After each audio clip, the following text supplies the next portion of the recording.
بسم اللہ الرحمن الرحیم۔ نثر نگاری کی خصوصیات پر تبصرہ کیسے لکھیں؟ خواجہ حسن نظامی کی نثر نگاری کی خصوصیات پر تبصرہ انٹر اور ڈگری کلاسز کے لیے، سائنس، کامرس اور آرٹس گروپ کے لیے سر نوید خالد۔ سب سے پہلے عمدہ تمہید لکھنی ہوتی ہے۔ اس میں تعارف مصنف یا حالات زندگی، ان دونوں میں سے ایک چیز لکھی جا سکتی ہے، ملتی جلتی چیزیں ہیں، اور اس کے ساتھ اس کی تصانیف لکھنی ہوتی ہے، کتابوں کے نام۔ نمبر 2، 10 سے 12 خصوصیات، اور خصوصیات بھی ایسی ہوں جس میں تکرار نہ ہو۔ 10 خصوصیات بھی لکھ لیں تب بھی کافی ہیں، اور ہر خصوصیت کی وضاحت کے لیے کوئی بھی نثر پارے کا ایک ٹکڑا دیا جا سکتا ہے، کوئی ایک لائن، ایک جملہ دیا جا سکتا ہے۔ اور نمبر 3، 3 یا 4 مستند ناقدین کی آراء لکھنی ہوتی ہیں۔ اب اس کے بعد ہے جوابی خاکہ، کہ ہم نے کیسے آنسر لکھنے ہوتے ہیں۔ ایسے آپ نے ابتدائیہ لکھا، پہلے عمدہ تمہید، تعارف مصنف، حالات زندگی، تصانیف۔ اس کے بعد خصوصیات لکھنی ہوتی ہیں، خصوصیات اور ناقدین کی آراء، 3 ناقدین کی آراء لکھنی ہوتی ہیں۔ 20 نمبر کا یہ سوال ہوتا ہے، 20 نمبر کا، اس میں بہت کچھ لکھنا ہوتا ہے۔ 3 ہیڈنگز ہماری قسم کی یہ بن جاتی ہیں ناقدین کی آراء کی، 2 عمدہ تمہید کی بن جاتی ہیں، حالات زندگی یا تعارف مصنف اور تصانیف، 3 اور 2 5، اور 10 خصوصیات لکھتے ہیں تو کم سے کم 15 ہیڈنگز بنتی ہیں۔ اب سب سے پہلے ہم یہ دیکھیں گے کہ ہمیں ہیڈنگز یاد کرنی ہے۔ سب سے اس میں اہم چیز ہے ہیڈنگز کا یاد کرنا۔ عمدہ تمہید میں تو بات سمجھ میں آ گئی کہ حالات زندگی اور تصانیف لکھیں گے۔ اب اسلوب تحریر کی خصوصیات، اسلوب تحریر خصوصیات کون کون سی لکھنی ہیں؟ 10 لکھنی ہیں، احتیاطاً ہم 11 یاد کریں گے۔ کبھی کبھار پیپر میں لکھتے ہوئے ایک بھول بھی جاتے ہیں، 1 یا 2، تو یہ 11 ہیڈنگز کو مکمل طور پہ صحیح یاد کرنا ہے۔ نمبر 1 ہے خوبصورت اور دل نشین انداز۔ اس میں لکھیں گے، کوئی مشکل نہیں ہے۔ سب سے پہلے حالات زندگی کے بارے میں 2-3 باتیں اس میں یاد رکھنی ہے کہ خواجہ حسن نظامی جو ہیں وہ 1878 میں پیدا ہوئے ہیں دہلی میں، اور 1955 میں ان کا انتقال ہوا ہے۔ 1878 میں پیدا ہوئے، 1955 میں ان کا انتقال ہوا۔ پیدا بھی دہلی میں ہوئے ہیں، انتقال بھی دہلی میں ہوا۔ نظام الدین اولیاء ایک بستی ہے، درگاہ خواجہ نظام الدین اولیاء، تو اس بستی میں یہ پیدا ہوئے، اور یہ اردو زبان کے ادیب بھی ہیں، اور ایک صوفی مصنف ہیں، سلسلہ چشتیہ اس میں سے ہیں، اور ان کے بہت سے مضامین بھی چھپتے رہے۔ ایک مکتب ہے مخزن کے نام سے، اس میں ان کے بہت سے مضامین چھپے، 100 سے زائد تو ان کی کتابیں ہیں، 100 سے زائد۔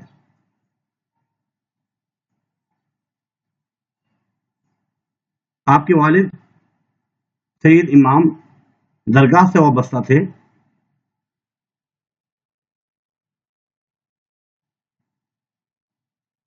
یہ کچھ باتیں لکھنی ہوتی ہیں۔ تصانیف میں ایک تو بیگمات کے آنسو، آپ بیتی، غدر دہلی کے افسانے، شہزادی کی بپتا، یہ جو ہے کچھ ان کی تصانیف ہیں وہ جو لکھنی ہوتی ہیں۔ اس کے بعد خصوصیات میں خوبصورت اور دل نشین انداز، اس میں کیا لکھیں گے؟ خواجہ حسن نظامی کی طرز تحریر کا انداز بہت ہی خوبصورت اور دل نشین تھا. انہوں نے بہت ہی کم عمر میں نثر نگاری لکھنا شروع کی، کہانیاں لکھنا شروع کی، اور اخباروں میں، رسالوں میں، جرائد میں کہانیاں لکھا کرتے تھے. اور بہت سی کتب خانوں میں، مضامین میں ان کی تصنیف کو زینت بنایا گیا. بہت ہی خوبصورت انداز میں لکھنے والے. علامہ اقبال نے ان کے بارے میں کیا خوب فرمایا کہ اگر مجھے خواجہ حسن نظامی جیسی نثر لکھنی آ جائے تو میں شاعری چھوڑ دوں. اس کے بعد نمبر 2 میں سادگی و سلاست، سادہ انداز میں لکھنا تاکہ ہر ایک کو سمجھ میں آ جائے. سلیس، آسان، کوئی اس میں مشکل الفاظ نہ لکھے ہوں، فارسی کے الفاظ اور عربی کے الفاظ نہ ہوں، بہت ہی آسان الفاظ میں، تاکہ پڑھنے والا خاموشی سے اور خوشی سے اس کے عام فہم میں وہ چیز آ جائے. بہت ہی انہوں نے سہل زبان استعمال کی. جہاں مشکل الفاظ استعمال کیے تو اس کے معنی بھی بتائے. اور رام بابو سسکینہ جو ہے وہ ان کے بارے میں فرماتے ہیں کہ ان کی جو تحریریں ہیں بہت ہی سلیس اور دلکش ہوتی ہیں. سلیس. اس کے بعد شوخی و ظرافت، ہنسی مذاق. ان کی زبان میں چاشنی، اور انہوں نے چٹکلوں سے اپنی تحریروں میں مزاح کا رنگ پیدا کیا. کبھی کبھار ہنسی مذاق بھی کر لیتے.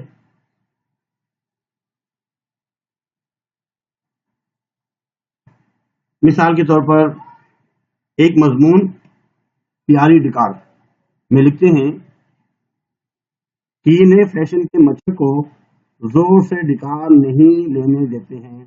کہتے ہیں کہ ڈکار لینے لگے تو ہونٹوں کو بیچ لو اور ناک کے نتنوں سے اسے چپ چاپ اڑا دو. آواز سے ڈکار لینی بڑی بدتمیزی ہے. ایسے جو ہے کبھی کبھار ہنسی مذاق اور ظرافت سے کام لیتے ہیں. اس کے بعد ندرت موضوعات، بہت ہی نادر نئے انداز.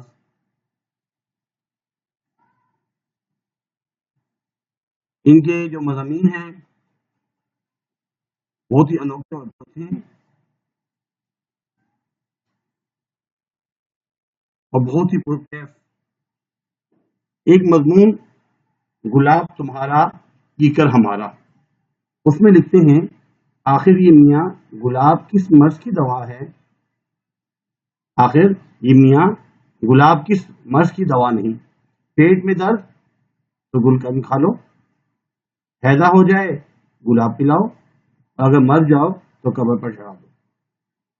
اس کے علاوہ ان کا یہ رنگ اور بھی بہت سے جو ان کے مضامین ہیں اس میں بھی نظر آتا ہے. جیسے کہ ایک ان کی جو ہے بہت ہی مشہور ہے مچھر کا اعلان جنگ اور دیا سلائی، اس میں بھی جو ہے ندرت موضوعات کا پہلو نظر آتا ہے. اس کے بعد نمبر 5 میں دیکھیں لکھا ہوا ہے درد و علم. درد و علم، درد و علم. ان کی تحریروں کے اندر ہمیں درد و علم نظر آتا ہے. سوز و گداز، درد و علم. جب ان کی جو تصنیف ہے غدر دہلی کے افسانے، اس کا اگر مطالعہ کیا جائے تو ایسا لگتا ہے کہ واقعی انہوں نے بہت ہی درد اور علم اور مصیبت میں، پریشانی میں اس کو تحریر کیا ہے. اس قدر جذباتیت کے ساتھ اور دکھ اور درد کے ساتھ اس کی تصویر کشی کرتے ہوئے نظر آتے ہیں کہ پڑھنے والا جو ہے بہت ہی متاثر ہو جاتا ہے. شہزادی کی بپتا میں لکھتے ہیں باؤ ببلا گئی، وہ کبھی پھول کی چھڑی سے نہ پٹی تھی، اب ایسا تمانچہ لگا کہ اس کے رونے سے مجھ کو بھی بے اختیار رونا آ گیا. اس کے بعد عارفانہ اور صوفیانہ طرز بیان. جیسے خواجہ میر درد نے اپنی شاعری کے اندر عارفانہ اور صوفیانہ انداز استعمال کیا، کیونکہ یہ بھی ایک صوفی مصنف تھے. تو ان کی جو نثر نگاری ہے وہ بھی صوفیانہ طرز پر مبنی ہے، اور معرفت الہی کے رنگ کو بہت ہی خوبصورت سے انہوں نے پرویا ہے. اللہ کی وحدانیت، اللہ کی معرفت کو. رام بابو سسکینہ بھی ان کے بارے میں فرماتے ہیں کہ ان کی کتاب ہے کرشن بیتی کو اہل اسلام اور خاص کر جو ارباب تصوف ہیں انہوں نے بہت زیادہ پسند کیا. اس کے بعد محاورات و اختصار پسندی، مختصر لکھنا، جامع لکھنا. ان کی جتنے بھی تحریریں کے جو فقرات ہیں، جملے ہیں، جو محاورے ہیں، بہت اچھے انداز میں لکھنا. جیسے مولانا محمد حسین آزاد جو ہیں وہ چھوٹے مگر با محاورہ جملے ترتیب دیتے ہیں، ایسے یہ بھی ایسے ہی کرتے ہیں. آپ کی تحریروں کے اندر تسلسل کا دار مدار نہیں، مختصر سادہ و شیرین جملوں پر ہے. اس کے بعد جذبات نگاری، جذباتی انداز، سچے واقعات کی عکاس ہیں ان کی تحریریں. آپ ان واقعات کو ترتیب دیتے ہیں ہوئے جذبات کے اظہار کا بھرپور خیال رکھتے ہیں. مطالعہ کرنے کے بعد قاری جو پڑھنے والا ہے اس کے دل و ذہن پر متاثر کن اثر باقی رہ جاتے ہیں. جیسے بیگمات کے آنسو میں وہ لکھتے ہیں، مجھے بخار چڑھ رہا ہے، میری پسلیوں میں شدت کا درد ہو رہا ہے، مجھے سردی لگ رہی ہے، میری ماں مجھ سے بچھڑ گئی ہے اور بابا حضرت جلا وطن ہو گئے. میں ان پر سر رکھ لیتی ہوں، میں ان پر سر رکھے لیٹی ہوں، میرے بدن میں کنکر چپ رہے ہیں، بابا اٹھو کب تک سو گے. ان کے جذباتی انداز میں. اس کے بعد شگفتگی اور دلکشی. ان کی جن تحریر کے اندر بلا کی شگفتگی اور دلکشی تھی. دنیا کا کوئی بھی موضوع ہو، جیسا بھی موضوع ہو، اس کو بہت ہی سادہ انداز میں بے تکلفی سے لکھے چلے جاتے، بہت ہی اچھے انداز میں لکھتے. مولوی عبدالحق ان کے بارے میں فرماتے ہیں کہ ان کے مضامین میں کسی سے باتیں کرتے ہوئے معلوم ہوتے ہیں، ایسا لگا کسی سے باتیں کر رہے ہیں. کہیں وہ اپنے سے ہم کلام ہیں، کہیں راز و نیاز ہیں، کہیں درد و دل کی داستان ہیں، اور اپنا اور ہمارا دکھڑا رو رہے ہیں. کہیں تخیل کا زور عرش تک لے گیا خیالات، اور کہیں نثر میں وہ شاعری کی شان دکھائی کہ نظم مقفع ہی ہے. اس کے بعد طنز و مزاح، طنز کرتے ہوئے مزاح کرتے ہوئے بھی نظر آتے ہیں، ان کی خصوصیت ہے. لیکن ان کے طنز اور مزاح کے اندر بھی یہ انسانیت کو کوئی نہ کوئی درس دے رہے ہوتے ہیں. ان کی جو کتابیں ہیں لالٹین، دیا سلائی، الو، مکھی، اس کے اندر بھی جو ہے حالانکہ بہت ہی عام موضوعات ہیں، اتنی اہم نہیں ہیں، غیر اہم موضوعات ہیں، لیکن اس کے باوجود انہوں نے اپنے انشائی میں ان کو جگہ دی، اور انسانیت کے لیے اس میں کوئی نہ کوئی درس ہے. گویا انہوں نے خاک سونے میں تبدیل کر دی. اس کے بعد ہے پر اثر مضامین. ان کے تمام مضامین جو ہے واقعی پر اثر با اثر ہوتے ہیں، جن کے مطالعہ کرنے کے بعد پڑھنے والا وہ کیفیت اس میں آ جاتی ہے جو مصنف کی تحریر کے وقت ہوتی ہے. اس کے بعد آخر میں جو ہے ناقدین کی آراء لکھنی ہوتی ہیں. اب ناقدین کی آراء میں کیا کیا لکھیں گے ذرا غور سے سنیے گا. ایک تو علامہ اقبال کے بارے میں جو بتایا گیا ہے کہ علامہ اقبال فرماتے ہیں کہ اگر مجھے خواجہ حسن نظامی جیسی نثر لکھنے پر میں قدرت حاصل کر لوں تو کبھی شاعری کو اظہار خیال کا ذریعہ نہ بناتا، یعنی کہ مطلب میں شاعری چھوڑ دیتا، اظہار خیال کو اس کو ذریعہ ہی نہ بناتا. بابا اردو کیا فرماتے ہیں مولوی عبدالحق، اگر تم صاف ستھری اور نکلی ہوئی اردو پڑھنا اور سیکھنا چاہتے ہو تو خواجہ حسن نظامی کی نثر پڑھو. اور ڈاکٹر کلیم الدین احمد کہتے ہیں کہ خواجہ حسن نظامی کا اصل رنگ،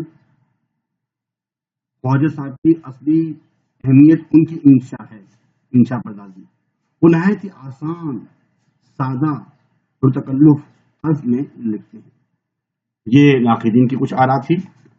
اب ہم اس کو دیکھتے ہیں. بیٹا یہ حالات زندگی لکھنی ہے، بہت ہی آسان ہے، اور نیچے تصانیف لکھی ہوئی ہیں. اس کو ایک دفعہ پڑھ لیجئے، یاد کر لیجئے، بہتر ہی ہوتا ہے کہ آپ اس کو ساتھ ساتھ لکھتے رہیں۔ یہ جو ہے ان خوبصورت اور دل نشین انداز، آخر میں علامہ اقبال کے بارے میں کیا فرما رہے ہیں؟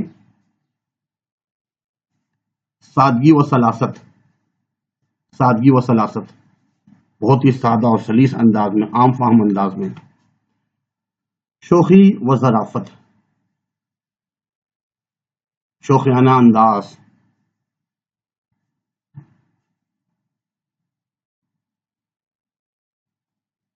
ایک خط میں وہ لکھتے ہیں کہ میڈیکل اسٹور کی طرف جانا ہو تو میرے پیارے ڈاکٹر کا کان مروڑ دینا، اور پریمی پیارا ملے تو اس سے منہ چڑھا دینا۔ یعنی کہ اس میں شوخیانہ انداز کا رنگ نظر آتا ہے۔ ندرت موضوعات، ندرت موضوعات، انوکھے اور چھوٹے مضامین نظر آتے ہیں۔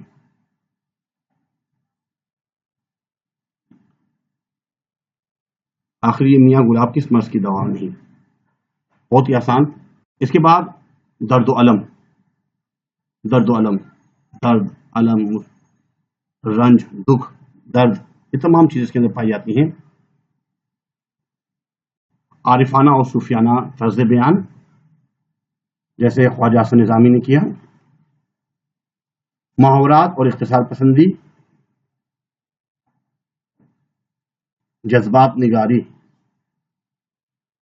جذبات سے ہم آہنگ ہونا، شگفتگی اور دلکشی، دلکش، دل کو بھانے والی، طنز و مزاح، پر اثر مضامین۔ آخر میں ناقدین کیا رہا، علامہ اقبال نے کیا فرمایا، اور بابا اردو مولوی عبدالحق کیا فرما رہے ہیں، اور ڈاکٹر کلیم الدین احمد خان۔